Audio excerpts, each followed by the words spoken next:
Hi plant people! Good day and welcome back to our YouTube channel. So ngayon guys ay gusto ko lang i-share sa inyo yung ating Burgundy turtle vines na sobrang napadami ko na talaga. So napakabait ito guys na Burgundy turtle vines natin. So ito yung DIY planter na ginawa ko before. So pinalitan ko siya ng mga Burgundy turtle vines. So kung napanood nyo yung mga dati kong video guys ay grabe, ang konti pa lang nito tapos ngayon napakarami na. Ayan po oh. Yan. Tapos yung iba guys pinaghuhulog ko dun banda. Yan yung mga pinagkukuha ko dito sa ating mga arrangement dito sa taas. Yung mga black pots na yan. So dati kasi ay punong-puno yan ng mga turtle vines. So ginawan ko sila ng arrangement na may mga turtle vines. And then sobrang dumami na kaya ginawa ko.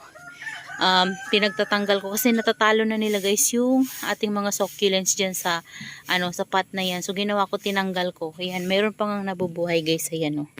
Yan, tinatanggal ko na yan. Kasi siya na lang yung siya na lang yung lumalago sa mga pot na to kapag papabayaan. Ayan.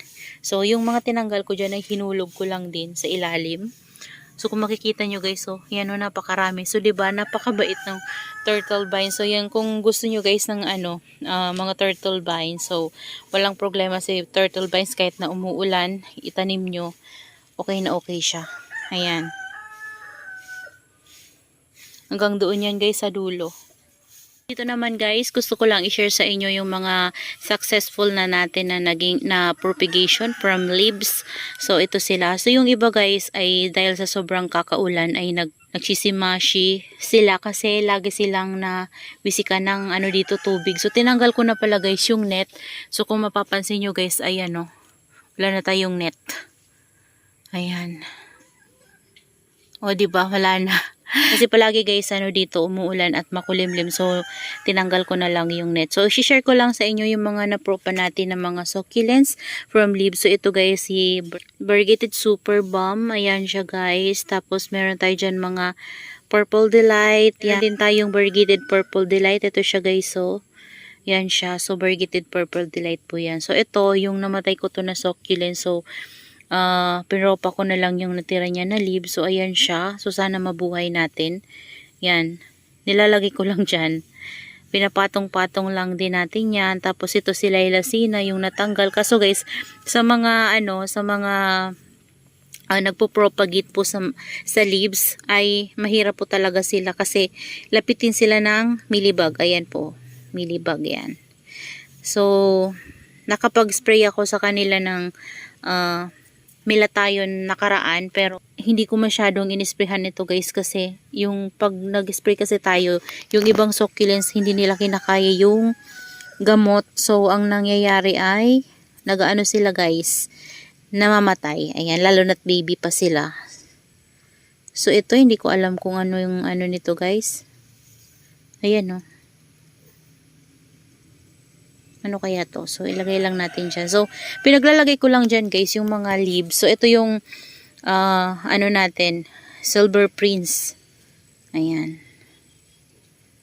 Yan na, buhay na sila. Tapos meron tayong propagation dito ng Compactum, diba? Ayan. Ito guys, carunculated diba, na na-propagate ko. Ayan, lumalaki na din. Ito naman ay si Bianca. Ayan. Meron pa tayo dito guys. So ayan Ayan, iba-iba na yung mga nandyan. Ito yung sa flower stalk to na leaves ni Autumn Flame. Ayan. So, yan guys. Ito Super Bomb. Ayan. So dahil ulan ng ulan, ayan yung nangyayari guys. So, sa iba, hindi na nagtutuloy. Nagmamashi na sila. Ayan, so tanggalin na natin yan kasi makakahawa lang yan guys sa mga healthy natin na leaves. Yan, tuyo naman guys yung niya Kaso lang lagi silang nawisik-wisikan ng ulan. Yan, tubig ulan. Ayan, dyan sila nag-start ganito. Yan, nagaganyan sila. Ay, naku, sayang guys ang dami nito Ngayon ko lang napansin, natakpan kasi.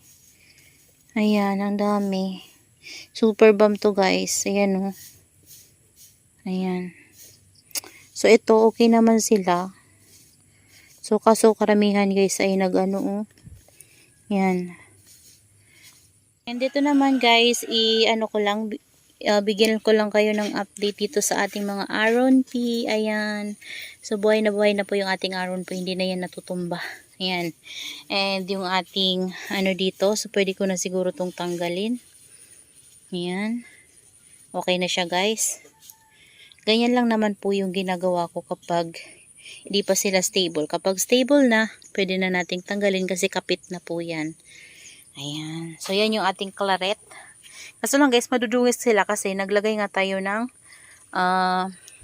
nag-spray tayo ng fungicide. Ayan. Ayan. So, nag-spray tayo ng fungicide kaya na ganyan sila. So, ito yung isa. Ganun din. Yan. Lahat kasi sila guys, nisprayan ko ng fungicide para hindi na maghawa-hawa. So, yan guys. Yan lang yung mabibigay ko sa inyong update dito sa ating mga succulents. So, yung iba nating elen ay nandito kasi nagsila, ano na yung leaves nila, oh. Yan, ngayon dry na sila. Yan, nagsiblock kasi guys yung mga leaves niyan. So, yung dito, hindi naman napano and pumayat na. Pero yung dito, ayan, nakalpo. So, ayan lang guys. Maraming salamat po sa inyong panonood and see you on my next vlog. Happy gardening everyone. Bye-bye!